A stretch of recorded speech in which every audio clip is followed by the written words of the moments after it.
Hello and welcome to another miniature episode of But Is It Fun? This is episode 3 in the Super Mario Odyssey The World's Tour series. So, if you've missed the previous videos, go ahead and click the links provided down in the description below and get yourselves all caught up. I have also learned a few things since my previous videos. 1. The Paragoombas do indeed have a fast flight button in the form of a motion control, which I wasn't aware of because I wasn't using the motion controls. I thought they were optional. And that Premiere Pro likes to export audio effects differently than the audio previews. Huzzahs for both! At the end of our last adventure, we were hot on Bowser's trail out of the Sand Kingdom and are now making our way to the water-filled world of the Lake Kingdom. We've heard he is after the Lock Lady dress, which is the most beautiful dress and the pride of the people of the lake.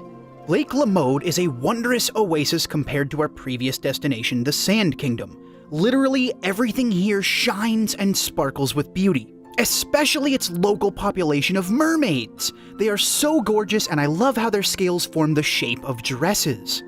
The purple coins in this level are also shaped like the mermaid scales. There are also only 50 in this level, so it looks like it'll be a smaller kingdom to explore. The zipper mechanic to reveal new areas or secrets is a satisfying action to perform, from the look of the unzipped pieces falling to the sound the zipper makes as you glide it around the path. I should have never unzipped the fabric of reality! Oh no, what have I done?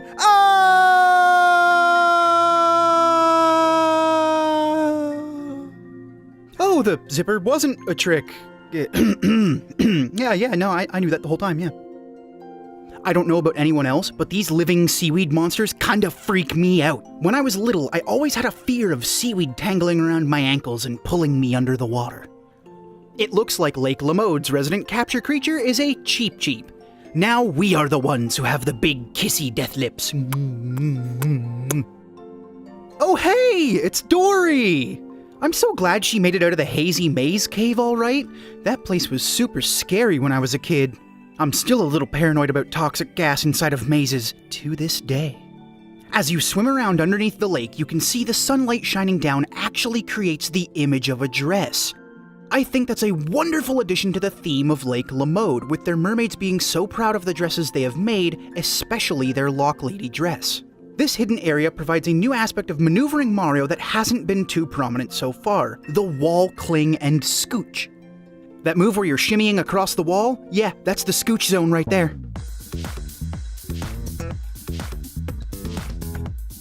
This lady says we need our swimming gear in order to get inside to investigate the crime scene of the stolen Lock Lady dress. Good thing I told you all to pack your swimming gear last week, huh? Wink. As always, we can go shopping, and with our fat stack of coins, we can get the Tourist Mario outfit! At least he looks touristy to me. You know, sans the fanny pack, of course. Ta-da! Don't forget your floaties. The only thing left inside the case was a power moon. There aren't really any clues on who took it because, well, it's evident on who took it, since they haven't even fled the crime scene yet. Speaking of culprits, it looks like this big, dopey, goofy-looking brutal is the one to take us on this time. He's nothing special, but hey, at least he's got a nice bow tie. If we snag a Cheep-Cheep and go down the large hole in the main bubble dome of Lake Lamode, we find one of the biggest secrets of this kingdom. Look, it's Captain Toad! How in the world does he get to these places? Can he hold his breath longer than Mario? Or is there something more sinister lying underneath that little mushroom's cap? The general beauty and atmosphere of this level makes it a water level to remember. From the glittering accents to the Atlantean aesthetic, this kingdom is just beautiful to be a part of. With relaxing music accompanying it, I'll definitely mark this kingdom high on the list to return after unlocking the ability to expand it. And that's it for this kingdom. It was a short and sweet visit, but I wouldn't have it any other way. So grab your backpacks and bug spray, because next we're headed to the Steam Gardens in the Wooded Kingdom. It looks like we'll be landing in a very fertile forest. Just look at the size of those trees! I expect 100% to be climbing to the top of at least one of those, and if not, I won't be angry. I'll just be disappointed. Bowser's minions are here looking for a rare type of flower to make a special arrangement called the Soirée Bouquet. But our first stop, since it's an option, is the shop. More dress-up time. Give me those clothes. I bought those clothes are mine. Come here, you little pest! The Mario 64 rabbits were harder to catch than you. Get good, rodent. These little nut guys have a fun flip mechanic and a satisfying pop when you do it. Not to mention, look at those legs. It also looks like we've found enough purple coins to afford the Explorer's outfit. Time to go back to the shop and get our Nigel Thornberry on. Smashing! I believe this is the first level that introduces enemies that can disable Cappy. I may have missed them earlier, but this is the first instance that I can say they occur for my adventure. The disappearing flower pathways of this level give this forest a magical garden-type feel. And it looks like this buff Brutal spews poison and talks a big game, but he's too easy. That rabbit from earlier put up a harder fight. I also find it to be a nice connection that the boss spews poison and this level happens to be infested with piranha plants which are also spreading around the purple poison. Perhaps the Brutals will return later for another fight each and have enhanced powers? I mean, I surely do hope so. As always, once we take down a Brutal, the level changes for us. Now we have some of these flowers growing everywhere and they give you a very nice burst of speed. The more flowers you get, the longer the boost can last. This could possibly be another callback to Mario Sunshine and its very similar system to Flood's turbo nozzle. Mario Party minigames can eat their heart out. This is the real way to have Tank Mario. Boom! Haha! Boom! Booyah! After besting those other tanks with our superior boomage and crumbling the rock wall, we now have enough coins to buy our way into the scientific community. You don't need an IQ over 200 to know that this looks smart. Time to become Scientist Mario! Dr. Wily, step aside. You've got competition in the robotics game now. And for the candidate for most dapper-looking scientist. I shall make an army of tiny clockwork Marios to attack my enemies. I'm coming for you, Donkey Kong. Your city will fall. The Tower of Goombosity Wins again. FYI, the Tower of Goombosity is 100% in favor for love. Find the one you'll love and show them what happiness truly means. For us, that means a power moon. Oh yeah, it's another epic tank battle. Bring on the booms! None shall take my forest robot friend's secret flowers. I shall defend them with your life. Down the hole we go again.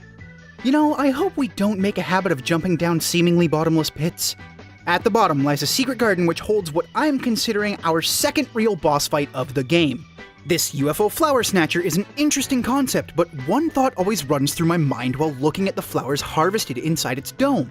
Wouldn't sucking them up and swirling them around like that ruin the flowers, thus ruin the soiree bouquet you're trying to make for Bowser's wedding? Who designed this? Did they not field test it on regular, non-rare, and special flowers? You'd think this would be super important for Bowser's big day.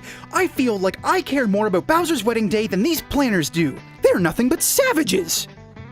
You know, I heard somewhere that the Steam Gardens are superior to other regions.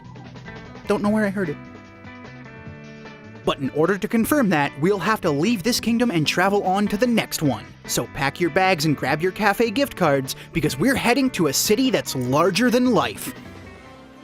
That's everything I've got to show you for these two worlds, the wonderfully glittery Lake Lamode and the lush green plants of Steam Gardens. Of course, there are some things I haven't shown you because I'm still hoping you'll find out some things on your own. Thank you so much for joining me again on this Weird World experimental exploration series. I can't wait to share the rest of my thoughts, quips, and these astoundingly magical worlds with each and every one of you. Please stay tuned because my next video in the series is next Friday again, and if you don't want to miss coming on this Odyssey with me, then please consider subscribing to my channel and liking this video. That way you can find my next video as soon as it uploads. And if the comment section isn't your thing, try hitting me up on Facebook or Twitter at WhatBeef. I've also started a new gameplay series. It's another great Mario game, Mario plus Rabbids Kingdom Battle. I think you'll enjoy the zany antics of the Rabbid companions, and we even have a secret benefactor for the series. His name rhymes with Zark Muckerberg, and he's very generous with handing Mario and friends some heavy-duty weaponry. As always, I can't wait for next time. See ya!